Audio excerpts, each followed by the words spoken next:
So, what are you planning to do this Thursday, October 27th in the evening? If you're anywhere in the neighborhood, come on by and let's talk about some really controversial ideas that can change the world.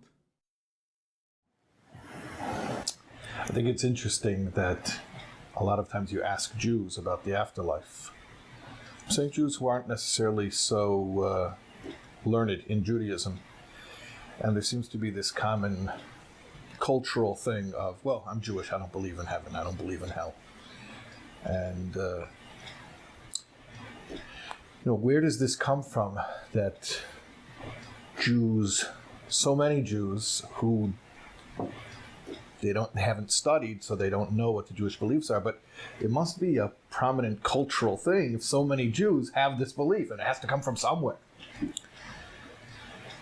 So it's interesting, if you go back, all the way back, way back, to the time of the Mishnah,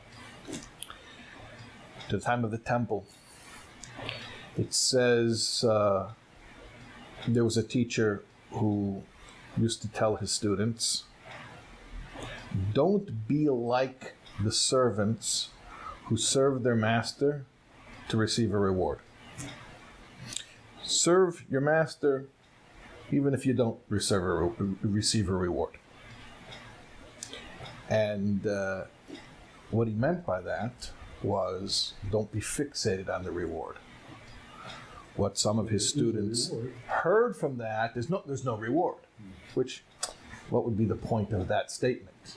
Don't do it for a reward. Well, if there's no reward, you don't have to tell me don't do it for a reward. The point is, what he was trying to bring out is, there is a reward. Don't get caught up with that.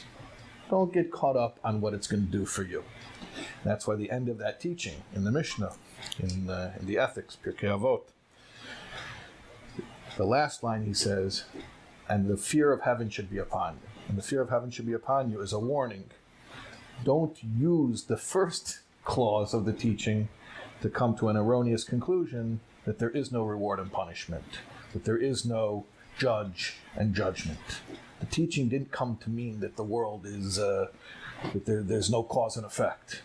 The teaching was to give you a higher purpose, a higher goal than just your personal payoff, even a spiritual payoff. That makes sense, because a little later on, in the same tractate, in the same thing, it says, according to your effort is your reward. So there is a reward, you just have to be bigger than it. Be bigger than the reward, right. So then the question becomes, all right, then what am I doing it for? What's my motivation? Well, tell me more about heaven and hell first, before we dismiss it. See, it's interesting, So to say, oh, we're Jews, we don't care about heaven. If you don't believe in it, it's not a big deal that you don't care about it, because why should you care very much about something that doesn't exist?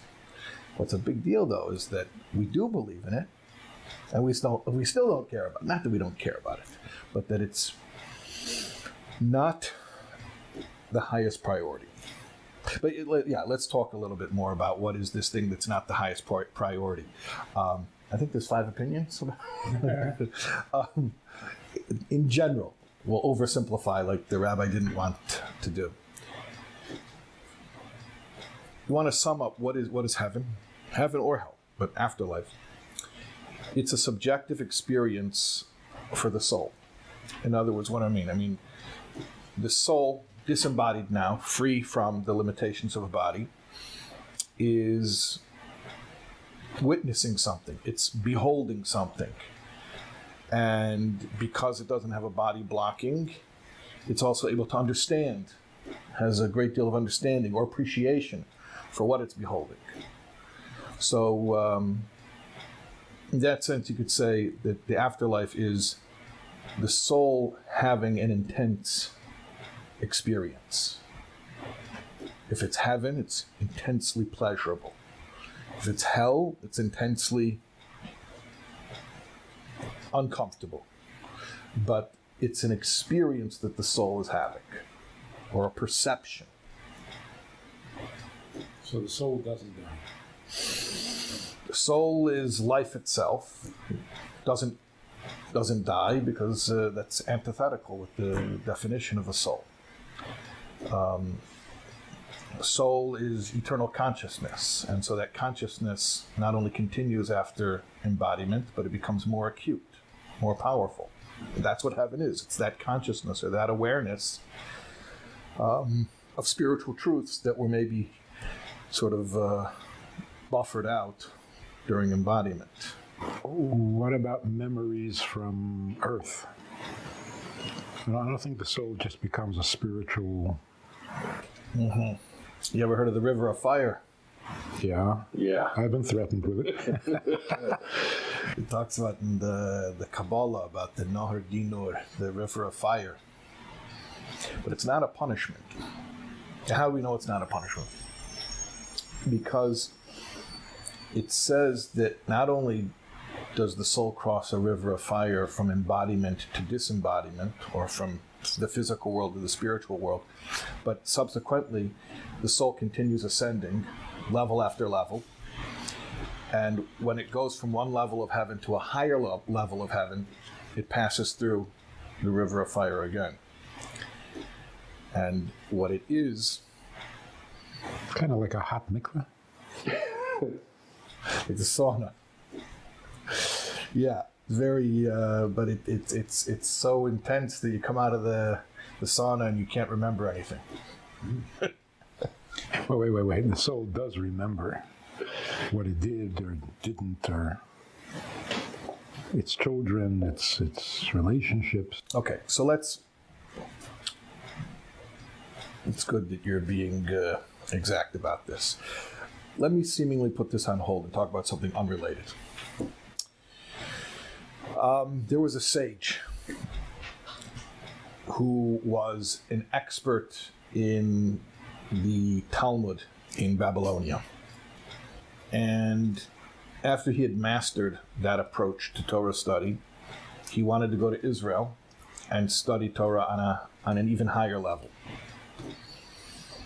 So you would think that, he got his bachelor's in Babylonia, now he'll get his master's in Israel, right? And you matriculate, you go from level to level.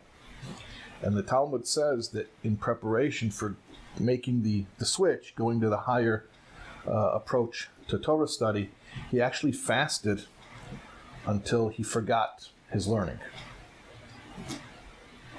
So first of all, why did he do that? Why didn't he build on his previous accomplishments? Second of all, are you allowed to do such a thing? In fact, we were mentioning Pirkei Avot before. It says there that if a person purposely forgets his learning, it's a very serious sin. So what was going on there? What was going on is that he had learned one approach. Let's call it a perspective, or a place of standing, a place of a viewpoint, a vantage point. And from that vantage point, he had mastered everything that he could master. Now he was going to study on a higher level. That means picking up and uprooting and going to a new vantage point. And if you would continue to view things from the previous vantage point, not only it wouldn't help, it would interfere. In other words, it's a totally different frame of reference. So the previous way of viewing things would have interfered with his new way of seeing things. So that's why he wanted to forget it. Now, how could he be allowed to forget it? Because he wasn't forgetting the information. He was forgetting the style of putting together the information, the way of synthesizing it. Question and answer, debating. Right, which is specifically the Babylonian Talmudic style, the dialectic, the back and forth, and it's a certain way of approaching clarity. Now he was going to a new approach, a new way of getting to clarity. And he had to abandon that style of thinking, or it would hinder his ability to adopt a new style of thinking. Not like something where you build one skill on top of a skill. This is where the previous skill draws you away, holds you back from the new skill. So let's get to the soul. Soul isn't forgetting information. It's forgetting an approach, a way of organizing information. During embodiment, the soul learns a certain style for looking at life. Through its senses. Through its senses, right? And how to prioritize things. Something that's a physical sense is a high priority, right? So, for instance, if I'm hungry, that takes precedence over if I'm feeling unfulfilled, right? Because unfulfilled is a very spiritual or very abstract thing. Hungry is a serious thing. You can take care of fulfillment tomorrow. Right, exactly. You put it off. That's right. And we do. That's right. And that's what happens during embodiment. You learn a whole different way of prioritizing things. Soul leaves the body, and now it has to completely abandon that way of organizing and prioritizing information. So that means the soul of my father can see me in a completely different light. Right. That's right. A better light. Clarity, more truth. Uh-oh. It'll only work in your benefit. Truth is always good. Truth is good. Yeah. Yeah. So that's the river of fire, is that not only when the soul goes from embodiment to the spiritual world, but on one level of the spiritual world to the next, they are so incomparably greater one from the next, that to remember how we viewed things from a lower level of heaven would interfere with viewing things on a higher level of heaven. So you're saying that's a painful process? Yeah, well, transitions are difficult. And they say when God closes one door, he opens another door, but it's hell in the hallway. Hell is a hallway. Transitions are always difficult. So hell is not a place, it's a stage. It's funny because you remind me, Stephen Hawking. He did a bad thing. Yeah, he did. He misused his, what do they call it, social equity. The fact that people believed him, people respected him because he was a genius, right? But he made a statement outside of his area of expertise in a misleading way. He made a statement, he says, there is no heaven. Okay, so first of all, Stephen Hawking is an expert in what? The physical universe. There is no heaven. Well, first of all, did he check out the entire physical universe? but second of all, and primarily, the real thing is, did he think that I thought that heaven was a physical location? He's an expert in the physical universe. Okay. Nobody was claiming that heaven is a physical location. So it's very misleading for him to make a statement like that, because people hear that, they revere him, and they say, oh, there must be something to it. Now, there was a time when heaven had physical coordinates, had a physical location on Earth. For a very brief period of time, when the world was first created. So there was heaven on Earth. Garden of Eden with Adam and Eve. That's right. But that didn't last too long. And now, when people want to go to paradise, they have to leave the physical world. Yeah, but it's a state, or like I said before, it's a vantage point or a perspective with which the soul has an experience.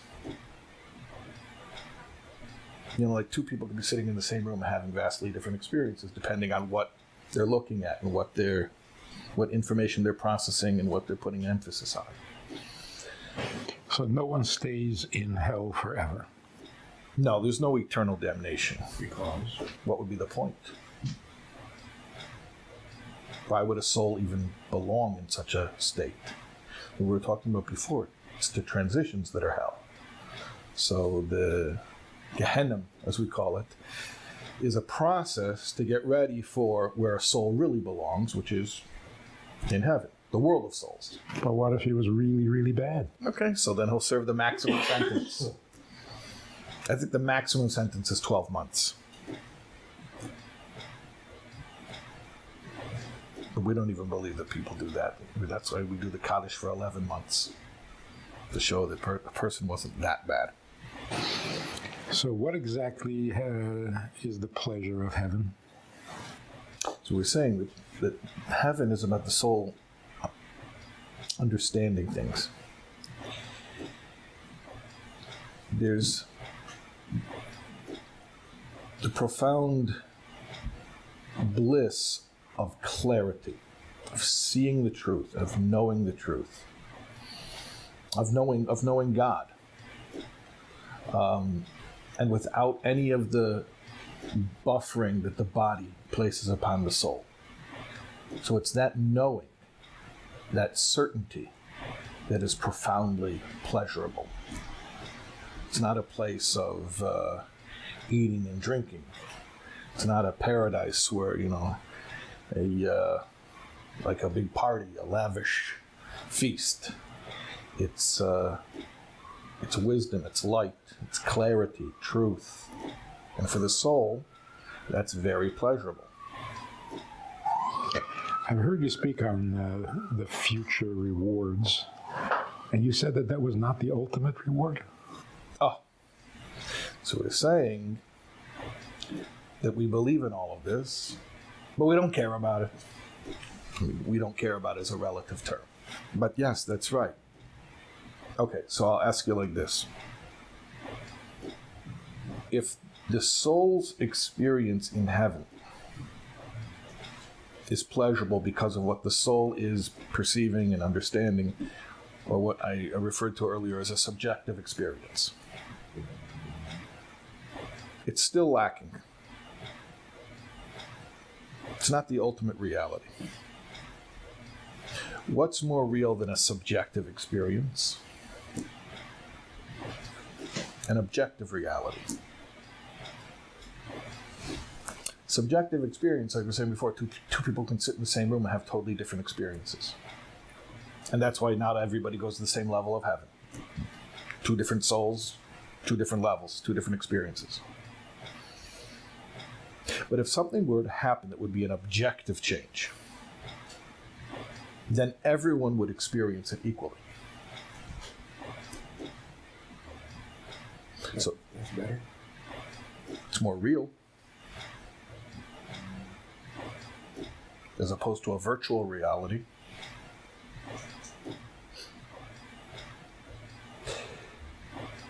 The soul is experiencing what it experiences because it is able to understand. It is that sensitive. It is that intuitive. So that shows you that a soul is very sensitive and very intuitive. That's very nice. But if there would be some type of condition where truth would be that apparent in an objective way, so that anyone, even an insensitive person, would be aware of it, yeah, that would be a greater display of godliness. When does that happen? So that's the perfection that we're looking forward to. That's the Messianic era. That's what our prophets promised and hoped for. And you don't have to die for that? It's not to die for? It's interesting. Yeah. Not only do you not have to die for that, but think about all the souls who died already, the ones who are in heaven. Think about, we talked about our levels of heaven, right? Ascent after ascent. So imagine the souls who have made ascent after ascent after ascent. They're very, very, very, very high in heaven. And then one day, this world will be perfected. And this world will be holier than heaven. And all those souls, as high as they've gone, they're going to take a U-turn. And they're going to come back to embodiment. They're going to leave their subjective experience of godliness, and they're going to enter an objective revelation where God is seen and perceived by everyone. In fact, it even says in the prophets that the animals will be affected by it, right? The wolf will lie down with the lamb.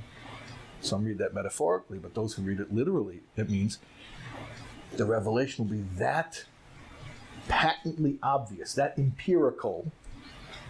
So that's why you can stay in your body. Not only you can stay in your body, But that's the best place for that to happen.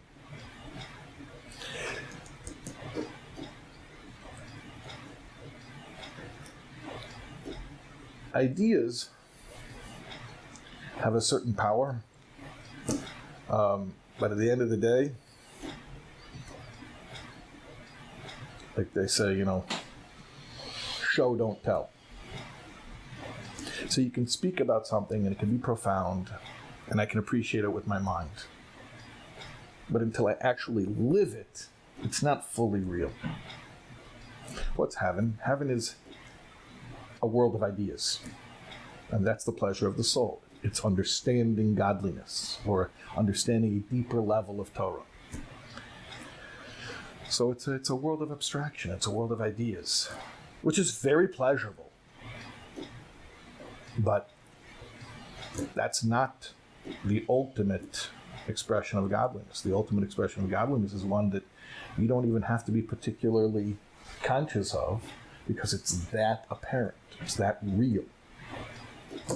The reason for this interview, from my part, is I wanted to bounce something off you and see what you think. It seems like there's something going on in the world today that kind of fits the description of this objective truth and reality, in that people who are not philosophical and not intellectual and not very religious are very uncomfortable with life as it is, because it has no purpose. And the way it expresses itself, which is a little scary, there's an indifference to life. There's an ambivalence. What am I here for? Why am I here? Just to not die? That doesn't seem to be working anymore. So all our thinking and all our habits of encouraging life, you'll have a better life, you'll make more money, you'll have a bigger house, it's not working.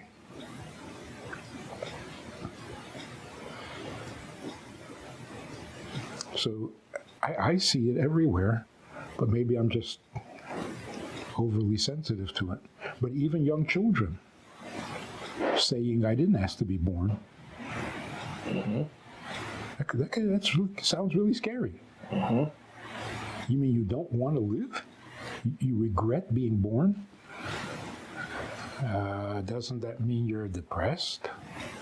You need medication? Or does it mean we're finally growing up?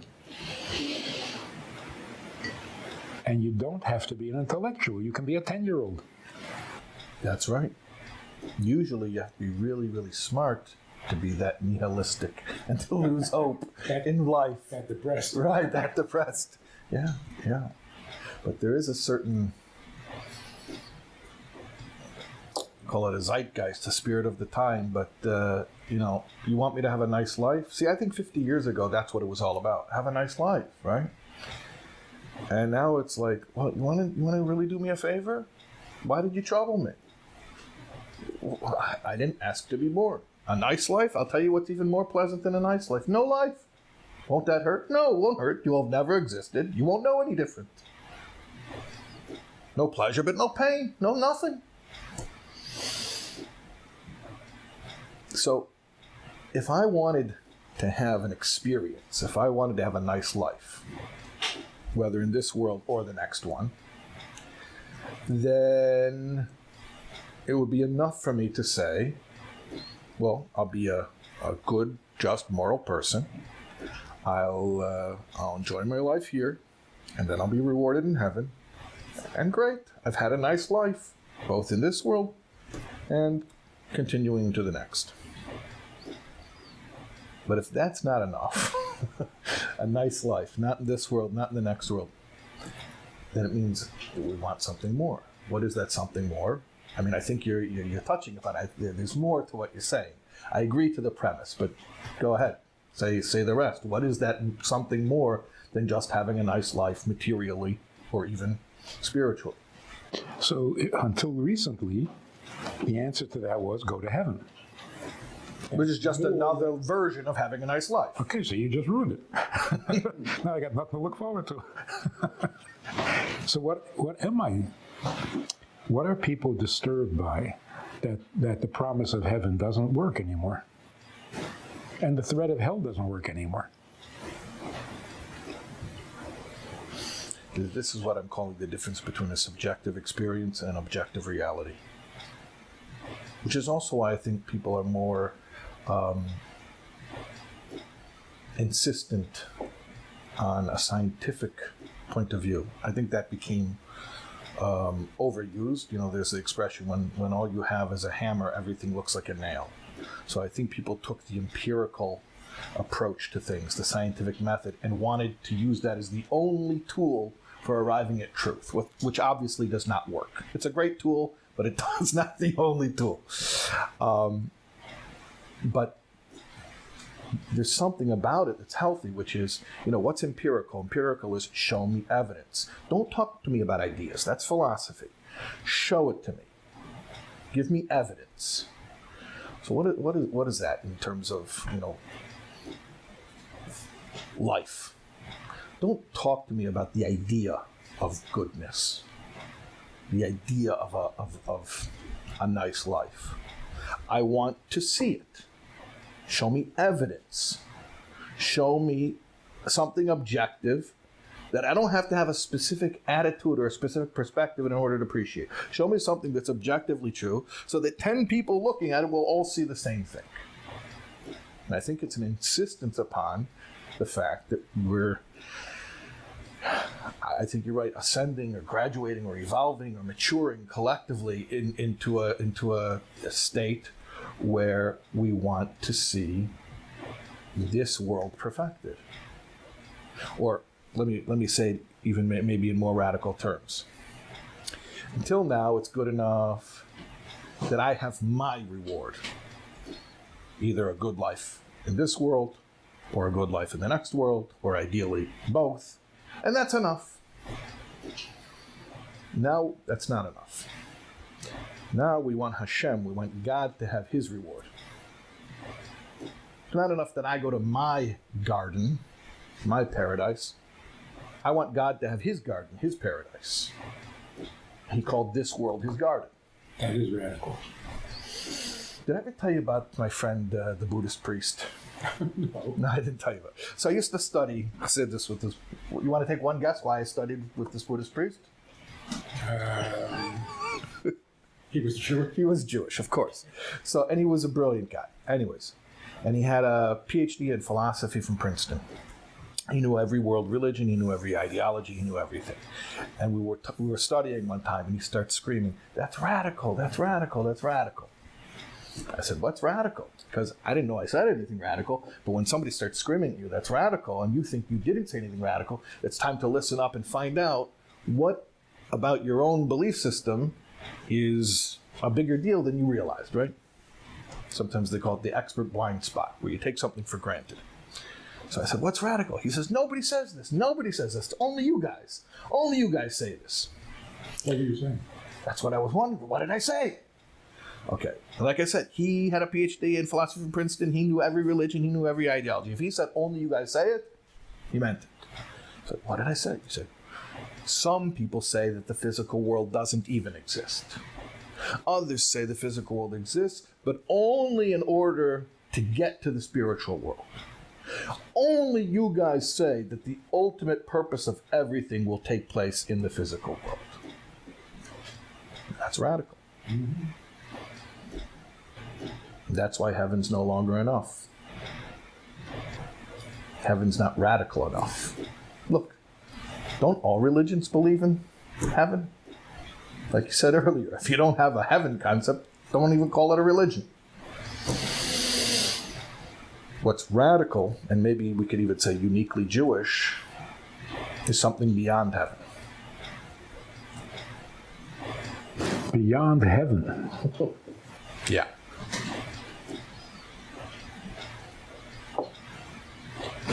So if that's what you believe, can you call your belief a religion? If you're not going to heaven...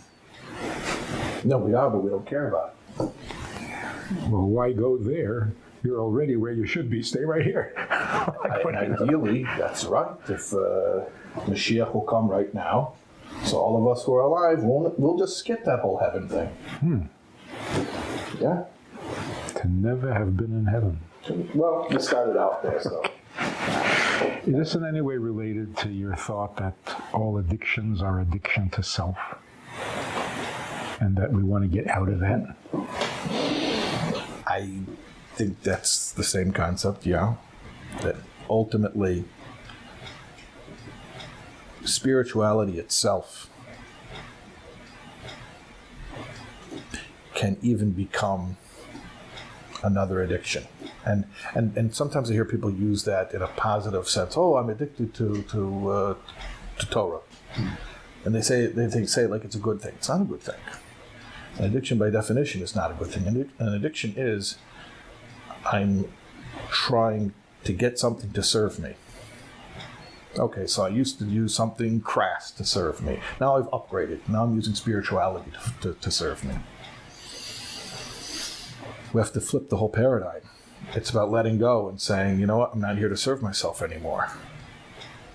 I'm not here to take care of myself anymore. So every addiction leads to death, including an addiction to religion. Right. Yeah, that's interesting. I didn't think about it that way. That's right. It drives you to the grave. And beyond. Yeah. But that's a real selflessness, a real level of selflessness to say that I'm not here to have a good life. I'm not even here to become rewarded in the next life. I'm here to help bring about an objective reality in this physical world which will give profound pleasure to my Maker. It's very selfless. Okay, final question. Where does selfless motivation come from? Ooh. We don't understand selfless motivation. There's got to be something in it for the person to motivate. Yeah. So I've been saying that's why we need Mashiach, because we don't know how to do that. We need a new teacher with a new way of thinking, a new perspective, so that somebody else's will can actually motivate me. I can be excited without being selfish. That has never happened. Or has it? Maybe some tzaddikim. Yeah. Isolated incidents, or I think even regular people at certain moments. But what is that? I've never found a good explanation. How does somebody else's pleasure motivate you? Right. I was talking about this idea to a group, and they asked me. They said, essentially, what you're saying is it's all about God's pleasure, God's fulfillment. You make God sound incredibly selfish. So I said, He is. And they said, well, why would I worship such a God? I said, what's wrong with that? What's wrong with being selfish? Well, selfish is a terrible thing. I said, no, selfish isn't a terrible thing. Selfishness isn't the problem. It's who's being selfish. I'll put it like this. Maybe this it is a double standard. It is a double standard. And I'll explain the logic. Maybe this is a little bit philosophical, but I'll tell you like this. You know the difference between me and God? Because I thought about this, I think you. Yeah. If he has things that he likes, I also have things that I like, right? So then what's the difference between us? So I realized the difference is that all of his desires are for the sake of heaven. But then I realized, hold on a sec, that's not fair. He is heaven. So when his desires are for the sake of heaven, for his own sake, when I desire things for my sake, I'm considered selfish, self-absorbed. So I realized I needed another answer. Then I realized the real answer. Remember before you're talking about, I didn't ask to be born. I don't need to exist. It's true, you don't. I don't even need to exist. Therefore, I have to get what I want. Seems like a very silly conviction to have, that a being that doesn't even need to exist should need to get whatever it wants. Doesn't make sense, and that's why selfishness for a created being is silly. But God needs to exist. There's no such thing as God not existing. And if whatever God concept you have could theoretically not exist, you're not thinking of God. The definition of God is absolute existence. He can't not exist. So therefore, he certainly has to get what he wants. It is a double standard. He's the ultimate reality. And his desire, the fulfillment of it, has to become the ultimate reality. Which is, again, why it has to be an objective occurrence here in this world, where you don't even have to be intelligent or philosophical to appreciate it. And how does he get to want stuff? How did he get to want it in the first place? And why would he? And why would he want it? Yeah.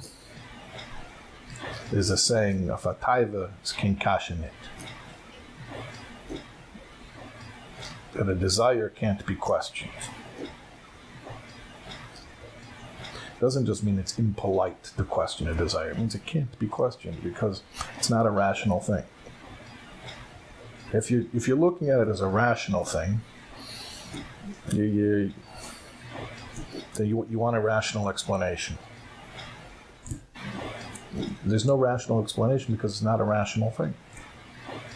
Not a practical thing. Not irrational. But it's not irrational either, because you don't judge desire by the metric of rational or irrational. It's just not the way that it's measured. It's not the scale that's used. Like, you don't measure a Liquids and pounds. yeah, okay. It's the wrong unit of measure. Desire is not practical. So we don't talk about practical, efficient. You know what the most efficient thing would be? If God would never create. It'd be much cleaner. What did he need this mess? Even if everything gets resolved in the end, what did he need it for? Very impractical. A very good question.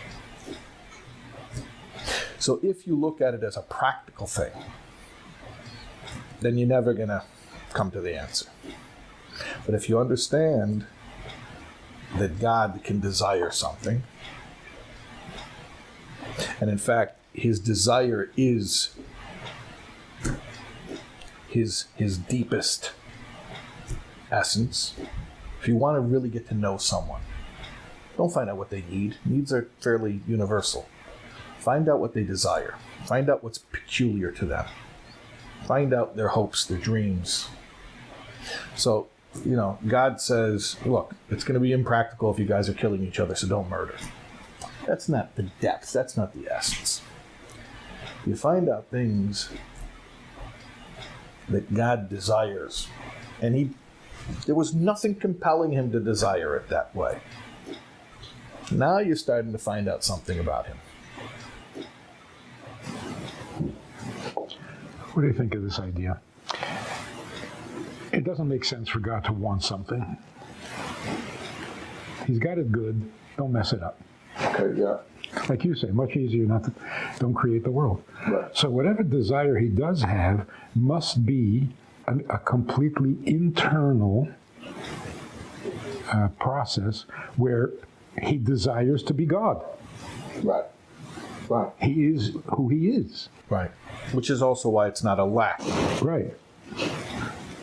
So what he really wants is simply to be himself, and yet he can't do that without us. Well, what does that say about us? Oh, now you get it. Yeah. Now that's something to get addicted to. Yeah. Yeah. The fact, the story about Adam and Eve. First there was one, there was Adam, and then God divided into male and female, and then he had Adam and Eve, and then he says, now cleave together and become one flesh. So make up your mind, right? That's God's story. That's his own story. He implanted in us. First there's oneness, everythingness. Then he divides himself, so to speak, into creator and creation, and infinite and finite, spiritual and physical. And he says, now get together, now become one. So it's like a married couple. You say, this is my other half. This is me. It's an extension of me. You're more me than I am. This is the real me, right? Finding yourself in your other half. So if God is looking to find himself in his other half, which is us, what does that say about us? Could that explain? Selflessness? Yes. It is the godliness within us. Just being itself. But to want to be itself, and that. Yeah. I thought this would be a very practical conversation. So what can we do on a down-to-earth level to be more in tune with the process of getting out of our spiritual fixations and trying to bring about this change in this world, making this world not just a better place, but the best place, better than any level of heaven? What can we do practically to care about it, to make it happen, to be involved in it? Without being subjective about it. Correct. Because that would defeat the whole purpose. That would defeat the whole purpose, that's right. So we have to find something objective. Yeah.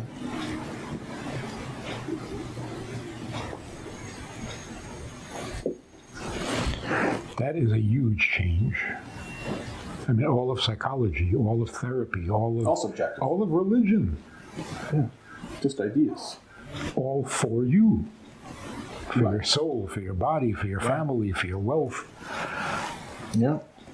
And now we have to find some objective pleasure, objective goal. So, where do you look? Good way to get out of your head. Good way to stop thinking about personal payoff, even spiritual payoff. A good way to be in the objective instead of the subjective is action. Action, physical action. Even when you don't have the right feelings to go with the action, especially when you don't have the right feelings. Just do it. Just do it. So that objective reality is being reflected in you at that moment. I'm doing it. I don't have a particular feeling for it, but I'm allowing that reality to be objectively reflected through my action, which anyone can see, and they don't have to be a philosopher to see my action. Everyone can see my actions. They might need to be a philosopher to understand my ideas, but the objectivity of the action, that's undeniable. I was asked about this. Do we give charity in order to become more generous people? Or do we try to be a more generous person so that we'll give charity? And therefore, the benefits of the charity, the poor man eats, and yeah. So, okay, good question. So what you're saying is, just do it, which means don't try to be it. Even if you're not a nice guy, be nice. Do nice. Do nice, because that's an objective rather than a subjective project. That's right. So it's not random acts of kindness, it's senseless acts of kindness. Irrational, ridiculous, because it's not about you. It's not about me anymore. There was once a guy, he went to his rabbi, and he says, "Rabbi, I have to stop giving charity." The rabbi says, "Why?"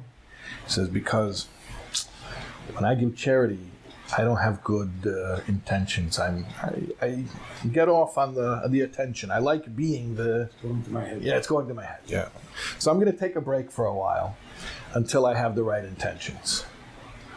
So the rabbi said, when you give, it may be with the wrong intentions, but I assure you, the poor man who eats from your giving, his intentions are just fine. Don't worry about your intentions.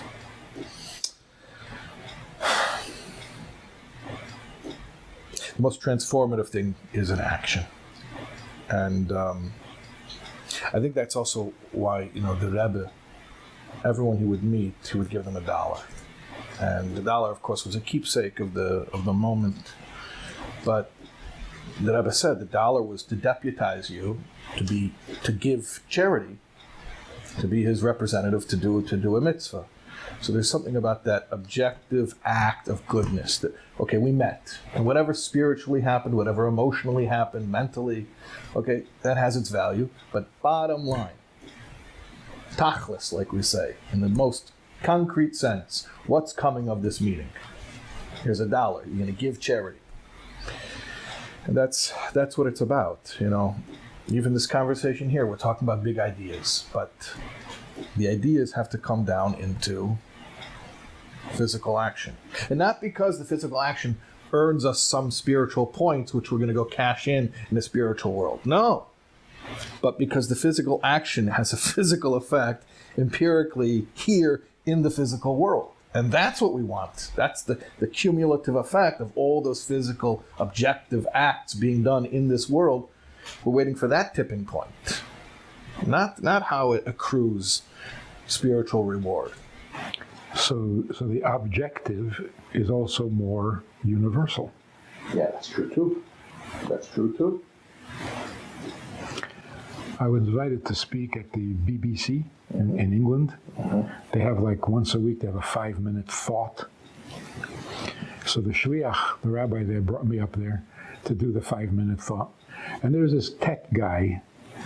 He's connecting all the plugs and wires, and he's talking to himself out loud. And he says, another bloke who thinks he can say something to 800 million people. He does this all the time. What are you going to say to 800 million people? Right. So the previous week, the Rebbe had mentioned or suggested that every company, every school, every institution, at the end of the week, when you pay your workers, give them an additional $1 to think about somebody who's not getting paid. So I said that. And the guy says, I think he did it. If it's more objective, it's more universal. And I think that's also why sometimes people get so frustrated with religious people. Because two things, but the two things are one. One is, why are you pursuing subjective truths? Take care of this world. Do something objective. And secondly, but it's the same thing, why are you so into self? Why are you trying to live your best life? You want to live a good life? Forget about your living a good life. What about the world? It's one and the same complaint. And I think it's a legitimate complaint against the way that religion often is misused to make people into subjective things as opposed to objective, and to self-fulfillment as opposed to making the world a better place. And again, I just want to reiterate, when I say self-fulfillment, I don't mean in the most crass way. I mean even in the spiritual way, even the satisfaction of knowing you're a good person or reward in the afterlife. That's still selfish.